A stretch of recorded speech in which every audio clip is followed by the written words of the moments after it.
آج کے درس میں ہم پڑھیں گے موضوع پر مسح کرنے کی شرطیں۔ پچھلا درس جو ہوا تھا اس موضوع پر، اس میں ہم نے کیا کیا جانا کہ موضوع پر مسح کرنا جائز ہے، ٹھیک ہے، اور بعض حالات میں یہ مستحب ہے، اور اہل سنت والجماعت کی یہ ایک پہچان ہے جو اہل تشیع سے ممتاز کرتی ہے۔ اور ہم نے یہ جانا کہ موزے چمڑے کے ہوں یا غیر چمڑے کے، مسح کرنا جائز ہے نا، اور یہ کہ وہ موٹے ہوں یا باریک ہوں، مسح کرنا جائز ہے، اور یہ کہ وہ صحیح سالم ہوں یا پھٹے پرانے ہوں، مسح کرنا جائز ہے، اور یہ کہ دونوں ٹخنے جو ہیں وہ چھپے ہوئے ہوں یا چھپے ہوئے نہ ہوں، مسح کرنا جائز ہے، اور کسی بھی موسم میں مسح کرنا جائز ہے، گرمی ہو، سردی ہو، برسات ہو، اور ہر کسی کے لیے مسح کرنا جائز ہے، چاہے تندرست ہو یا بیمار ہو، اور چاہے مقیم ہو یا مسافر ہو، ٹھیک ہے۔ تو یہ خلاصہ ہے پچھلے درس کا۔ اور کوئی بات رہ گئی پچھلے درس کی؟ چمڑے کا ہو یا اس کا ہو؟ ہاں وہ بتایا، پہلے وہی بتایا، ٹھیک ہے انشاءاللہ، یعنی خفین ہوں یا جوربین ہوں، ہاں موزے یا جراب جو بھی کہتے ہیں، سب پہ مسح کرنا جائز ہے، اس لیے کہ علت سب میں ایک ہی ہے، اور وہ ہے مشقت کو دور کرنا اور آسانی ملنا، تو لہذا تمام قسم کے موضوعوں پر مسح کرنا جائز ہوگا۔ آج پڑھیں گے کہ موضوعوں پر مسح کرنے کی شرطیں کیا کیا ہیں، ٹھیک ہے۔ نمبر 1، موزے پاک ہوں، ٹھیک ہے، موزوں پر مسح کرنے کی ایک شرط یہ ہے کہ وہ پاک ہوں۔ ظاہر سی بات ہے اگر موزے ناپاک ہوں گے تو ان پر مسح کرنا جائز نہیں ہوگا، اس لیے کہ ناپاکی کے رہتے ہوئے نماز جائز نہیں ہوتی ہے کہ نہیں، اور پچھلے درس میں وہ واقعہ گزر چکا ہے۔ ابو سعید خدری رضی اللہ تعالیٰ عنہ کی روایت ہے کہ نبی کریم صلی اللہ علیہ وسلم ایک بار صحابہ کرام کو نماز پڑھا رہے تھے، اور رسول صلی اللہ علیہ وسلم اور صحابہ کرام سب کے سب جوتے میں نماز پڑھ رہے تھے کہ اچانک نماز کے دوران نبی کریم صلی اللہ علیہ وسلم نے اپنے جوتے نکال لیے، تو یہ دیکھ کر صحابہ کرام نے بھی اپنے جوتے نکال لیے۔ سلام پھیرنے کے بعد رسول نے پوچھا کہ تم نے اپنے جوتے کیوں نکالے؟ تو کہا کہ آپ کو دیکھا اتار دیا تو ہم نے بھی اتار دیے۔ تو کہا کہ میں نے تو اس لیے اتارا کہ حضرت جبریل علیہ السلام آئے میرے پاس اور میری طرف اللہ کی طرف سے وحی کی کہ جوتے میں گندگی لگی ہوئی ہے، تو میں نے اتار دیے، ٹھیک ہے۔ تو اس سے معلوم کیا ہوا کہ طہارت شرط ہے، پاکیزگی شرط ہے نماز کے لیے، لہٰذا جب بدن میں کہیں بھی یا کپڑے پر یا موزے پر گندگی ہوگی، ناپاکی ہوگی، تو نماز ہی نہیں ہوگی، لہٰذا ایسے موزے جو ناپاک ہوں اس پر مسح کرنا بھی جائز نہیں ہوگا، ٹھیک ہے۔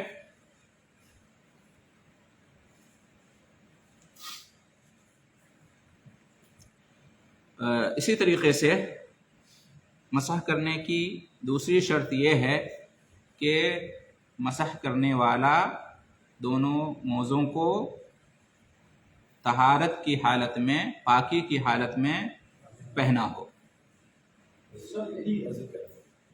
یہ بنیادی شرط ہے کہ جس کا ارادہ مسح کرنے کا ہے اپنے موزوں پر۔ وعلیکم السلام،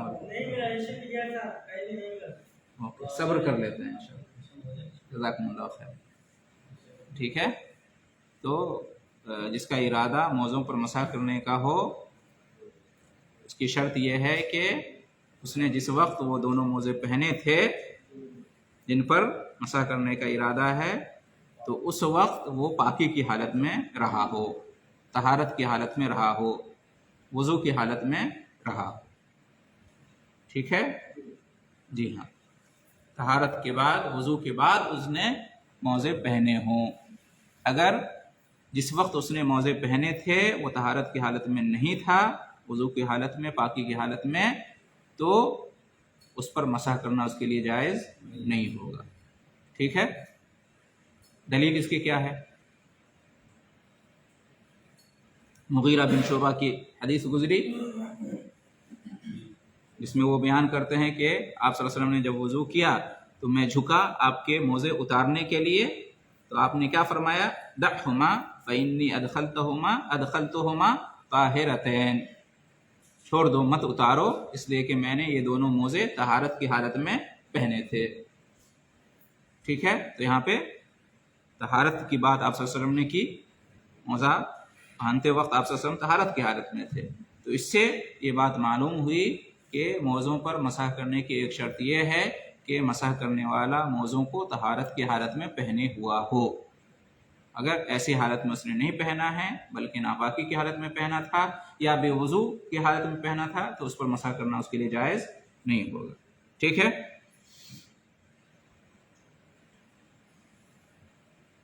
یہاں پر ایک سوال پیدا ہوتا ہے کہ اگر کسی نے تیمم کیا تھا اور تیمم کے بعد اس نے موزے پہنے تھے، ٹھیک ہے، اب دوبارہ وہ وضو کر رہا ہے، ٹھیک ہے، تو کیا وہ موزے پر مسح کرے گا یا نہیں کرے گا؟ کرے گا، کیوں؟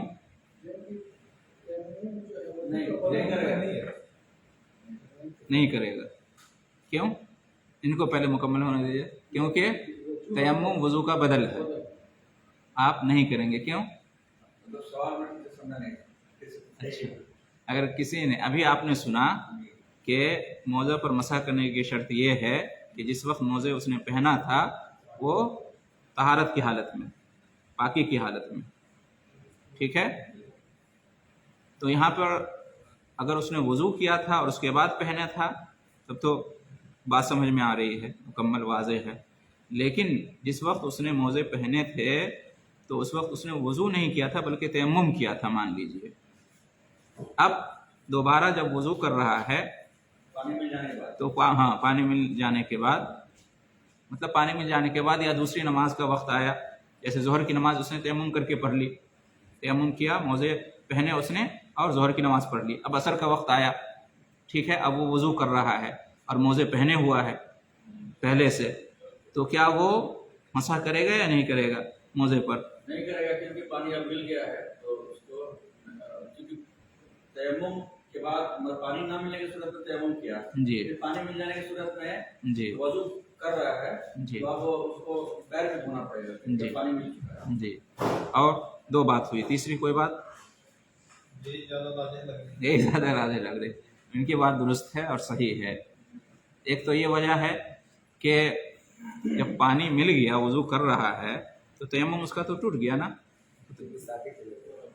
تیمم اس کا ٹوٹ گیا، اس لیے کہ تیمم جن چیزوں سے ٹوٹ جاتا ہے اس میں سے پانی کا مل جانا، موجود ہو جانا، یا بیمار کا پانی استعمال کرنے کی طاقت حاصل کر لینا، ایسی صورت میں کیا ہوتا ہے؟ تیمم ٹوٹ جاتا ہے، تو اب اس کا تیمم ٹوٹ گیا، جب پانی مل گیا تو مسح درجہ والا نہیں ہوگا اس پر، ایک بات یہ ہے۔ دوسری بات یہ ہے کہ نبی صلی اللہ علیہ وسلم نے کیا فرمایا؟ فَإِنِّي أَدْخَلْتُهُمَا طَاهِرَتَيْن، میں نے دونوں موزے پہنے تھے طہارت کی حالت میں، ٹھیک ہے، تو یہاں پہ جو طہارت کی حالت میں پہنے تھے، اس طہارت کا تعلق کس سے ہے؟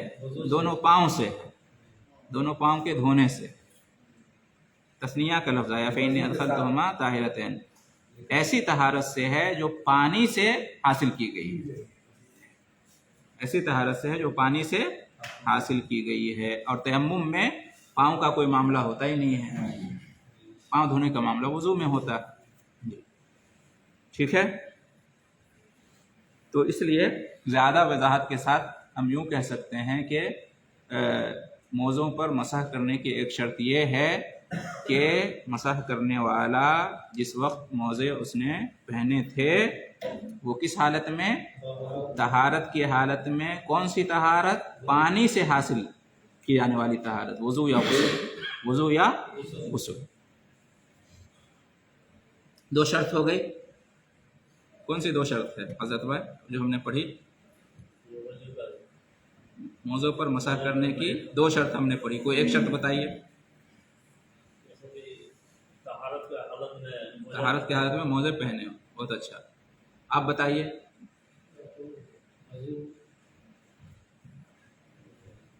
دو شرطیں بیان کی گئی موضوع پر مسح کی. ایک انہوں نے بیان کیا کہ طہارت کی حالت میں پہنے ہوا ہو. ایک اور کون سی شرط بیان کی گئی؟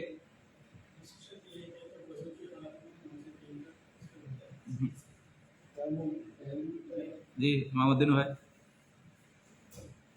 وضو کے طہارت کے حالت میں پہنا ہو اور پھر جب اگر پانی جب مل جائے یہ ہو گیا، یہ ہو گیا. دوسرا آپ بتائیے. پھر دوبارہ پڑھیں. آپ بتائیے. ماشاء اللہ. جی آپ بتائیے. موزہ پاک ہو، موزہ پاک ہو اور مسح کرنے والا بھی پاک ہو، یعنی پاکی کی حالت اس نے پہنا ہو. ٹھیک ہے. تیسری شرط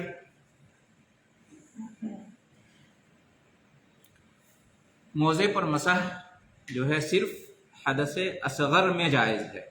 یہ حدث اصغر کے لیے جائز ہے. چھوٹی ناپاکی، چھوٹا حدث، اسی میں جائز ہے. اگر بڑا حدث ہو جائے تو پھر مسح کرنا جائز نہیں ہوگا. یعنی غسل کرنے کی ضرورت پڑ جائے تو پھر اس کے بعد مسح کرنا جائز نہیں ہوگا. کیا مطلب اس کا؟ ہاں، مطلب اس کا یہ ہے کہ آدمی مسح کب کرتا ہے؟ جب اس کا وضو ٹوٹ جاتا ہے اور دوبارہ وضو کرتا ہے تو اس پہ مسح کرتا ہے. ٹھیک ہے نا؟ تو اگر کسی کا وضو ٹوٹ گیا اور وہ مسح کرنا چاہتا ہے، دوبارہ وضو کر رہا ہے اور مسح کرنا چاہتا ہے، تو دیکھا جائے گا کہ کس چیز سے اس کا وضو ٹوٹا ہے. اگر حدث اصغر سے ٹوٹا ہے، نیند آ گئی تھی، یا پخانہ پیشاب کیا ہے، یا ہوا خارج ہوئی ہے، یا اونٹ کا گوشت کھایا ہے، تو کوئی مسئلہ نہیں ہے، وہ مسح کرے گا، وہ مسح کرے گا. لیکن اگر وہ جنبی ہو گیا ہے، جنابت کی حالت میں چلا گیا، ہم بستری اس نے کیا، یا کوئی ایسی چیز ہو گئی کہ جس کے بعد غسل کرنا واجب ہے، احتلام ہو گیا، عورت کو حیض کا خون آ گیا، ٹھیک ہے، تو یہ حدث اکبر ہے یہ سب. تو اب مسح کر کے کوئی فائدہ نہیں ہے نا. مسح کرے گا بھی تو کوئی فائدہ نہیں، اس لیے کہ اب تو غسل کرنا پڑے گا اس کو، ہے کہ نہیں؟ غسل کرنا پڑے گا. تو اس لیے کہتے ہیں کہ موضوع پر مسح کرنے کی ایک شرط یہ بھی ہے کہ یہ صرف حدث اصغر میں چلے گا، حدث اکبر میں نہیں چلے گا. حدث اصغر اور حدث اکبر میں کیا فرق ہے؟ پہلے یا دوسرے درس میں اس کا بیان ہوا تھا. حدث اصغر میں یہ ہے کہ اس سے غسل واجب نہیں ہوتا ہے، حدث اکبر میں غسل واجب ہوتا ہے. حدث اصغر میں پھر کیا واجب ہوتا ہے؟ جی، حدث اصغر وضو سے دور ہو جاتا ہے اور حدث اکبر غسل سے دور ہوتا ہے. ٹھیک ہے. اس کی دلیل کیا ہے؟ موضوع پر مسح کرنے کی شرط جو یہ بیان کی گئی ہے، جس میں یہ ہے کہ حدث اصغر میں اور حدث اکبر میں فرق کیا جائے گا، اس کی کیا دلیل ہے؟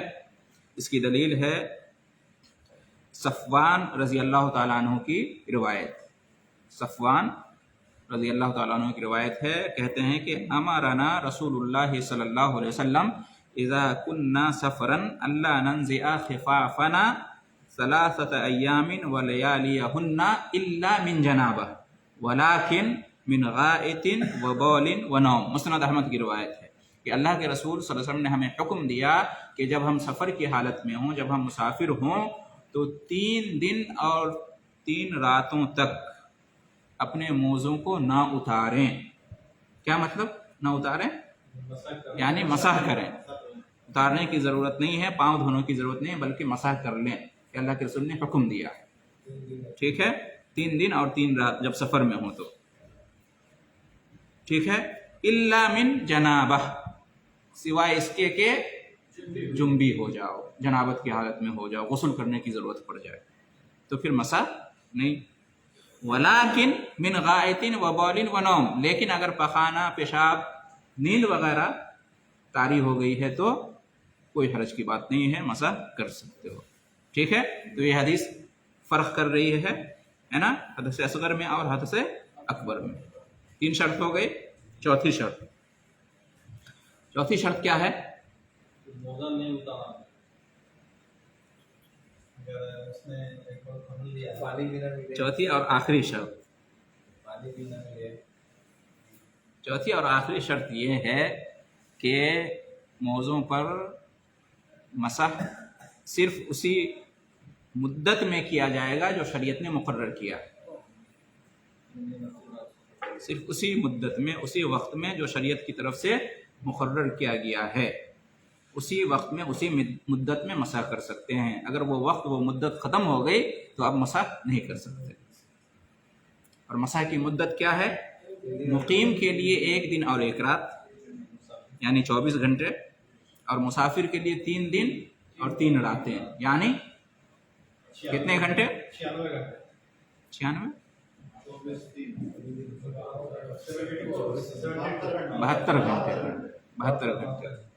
72 گھنٹے، ٹھیک ہے۔ یہ مدت ہے مسح کرنے کی، اس مدت میں مسح کرنا جائز ہے۔ اگر یہ مدت کسی کی مکمل ہو گئی ہے تو اس کے بعد مسح کرنا جائز نہیں ہوگا، ٹھیک ہے۔ دلیل اس کی کیا ہے؟ علی رضی اللہ تعالیٰ عنہ کی روایت ہے، علی رضی اللہ تعالیٰ عنہ کی روایت ہے، فرماتے ہیں کہ جعل النبی صلی اللہ علیہ وسلم للمقیم یوما ولیلہ وللمسافر 3 ایام ولیالیہن، یعنی فی المسح علی الخفین۔ صحیح مسلم کی روایت ہے کہ نبی کریم صلی اللہ علیہ وسلم نے مقیم کے لیے 1 دن اور 1 رات مقرر کیا، اور مسافر کے لیے 3 دن اور 3 راتیں مقرر کی، یعنی موضوع پر مسح کرنے کے سلسلے میں۔ یہ صاف روایت ہے کہ مسح کرنے کی ایک مدت ہے، اسی مدت میں مسح کیا جائے گا۔ وہ مدت اگر پوری ہو گئی تو اس کے بعد مسح کرنا جائز نہیں ہے، ٹھیک ہے۔ پھر سے مسح کرنے کی دوبارہ کارروائی شروع ہوگی، ٹھیک ہے۔ تو یہ 4 شرطیں ہیں۔ اب ہاں اب یہ ہے، آپ کا سوال یہ ہے کہ یہ مدت کب سے شروع ہوتی ہے؟ یہ ہے ہاں فجر کی نماز پڑھے، مجھے مطلب طہارت کی حالت میں موزہ پہن لیا، ظہر میں ایسا پانی ملا ایک دم سہولت کے ساتھ، آدمی پیر دھو لیے، مطلب وضو کیے برابر، موزہ اتار کے، تو پھر اس اگر طہارت میں بھی موزہ پہن لیا تو اس کے بعد بھی مسح کر سکتے ہیں باقی نمازوں کے لیے۔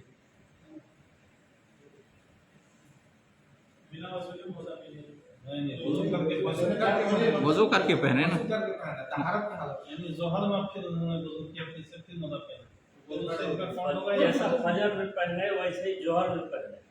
ہاں تو زور سے، پھر وہیں سے اسٹارٹ ہو جائے گا، ہاں کانٹیکٹ اسٹارٹ ہو جائے گا۔ اور وہیں سے اسٹارٹ نہیں ہوگا، بلکہ اس میں تفصیل ہے۔ ابھی جو آپ نے سنا کہ مقیم کے لیے 1 دن اور 1 رات اور مسافر کے لیے 3 دن اور 3 رات، یہ مدت، یہ وقت کب سے شروع ہوگا؟ اس کی شروعات کب سے ہوگی؟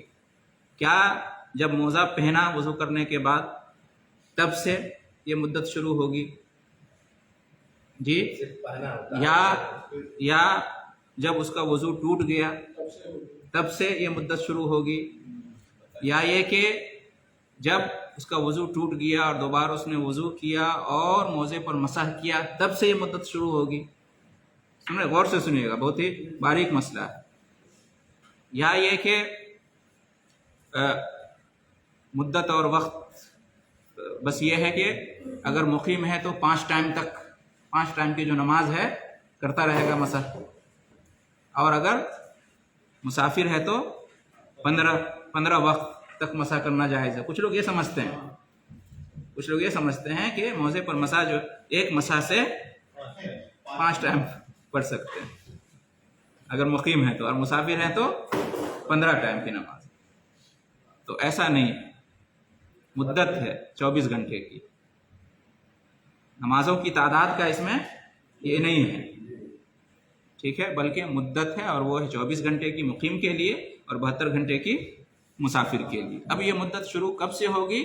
تو صحیح اور راجح قول کے مطابق، اختلاف ہے اس میں کہ حدث کے بعد ہوگی یا مسح کرنے کے بعد ہوگی. صحیح اور راجح قول کے مطابق وضو ٹوٹنے کے بعد جو آدمی مسح کیا، یعنی وضو ٹوٹنے کے بعد اس نے وضو کیا اور اس وضو میں جو مسح کیا، اس مسح کے ٹائم سے مدت شروع ہوتی ہے. ٹھیک ہے،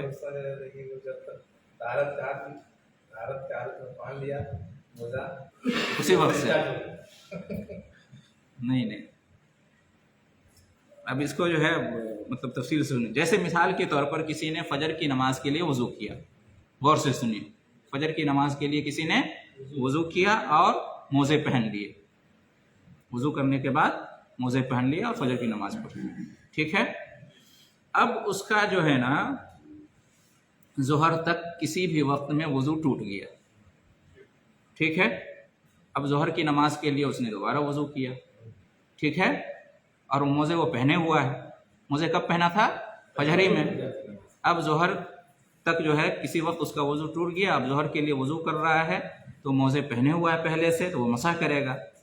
اب جو مسح کیا اس نے تو اس وقت سے اسٹارٹ ہو جائے گی اس کی مدت. ہاں، کل ظہر تک رہے گا، کل اسی وقت تک 24 گھنٹے تک رہے گا اگر مقیم ہے تو، اور مسافر ہے تو 3 دن. یعنی پہلی بار وضو ٹوٹنے کے بعد پہلی بار وضو ٹوٹنے کے بعد جو پہلی بار مسح کرے گا اس وقت سے. وضو جیسے 10 بجے ٹوٹ گیا لیکن آپ کا 12 بجے وضو کبھی بھی ٹوٹا ہو، آپ وضو تیمم کے یہ مسح کے 12 بجے، تو 12 بجے سے پھر شروع ہوتا ہے. آج 12 بجے سے کل 12 اختلاف اس میں ہے. بعض لوگ کہتے ہیں کہ جس وقت وضو ٹوٹا نا اس وقت سے شروع ہوگا، ایک قول یہ ہے، اور ایک قول یہ ہے کہ نہیں، وضو ٹوٹنے کے بعد پھر جو وہ وضو کر رہا ہے اور اس میں مسح کرے گا اس وقت سے شروع ہوگا. اور یہ زیادہ راجح ہے. کیوں؟ اس لیے کہ نبی کریم صلی اللہ علیہ وسلم نے مدت کس چیز کی بیان کی ہے؟ مسح کی. تو اب تک اس نے مسح ہی نہیں کیا ہے تو مدت کیسے شروع ہوگی؟ نبی صلی اللہ علیہ وسلم نے کس چیز کی مدت اور وقت مقرر کیا؟ مسح کے لیے نا.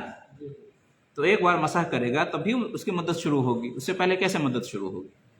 ٹھیک ہے، ایک یہ.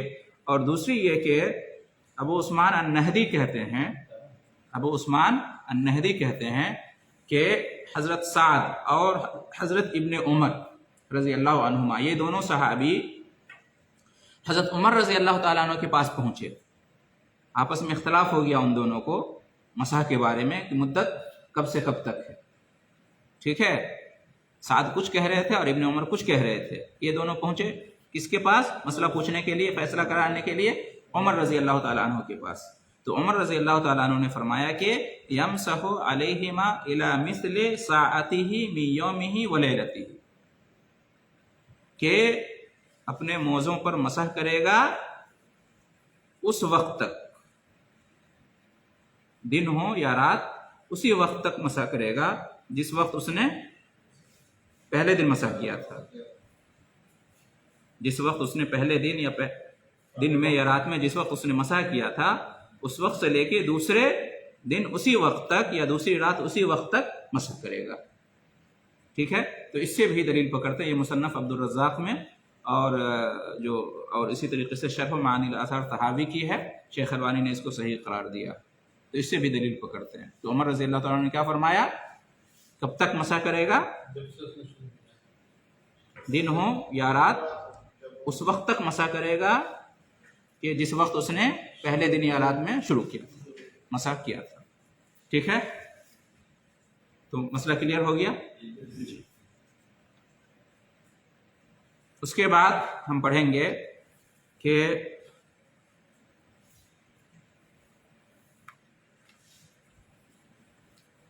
موزوں پر مسح کن چیزوں سے باطل ہو جاتا ہے.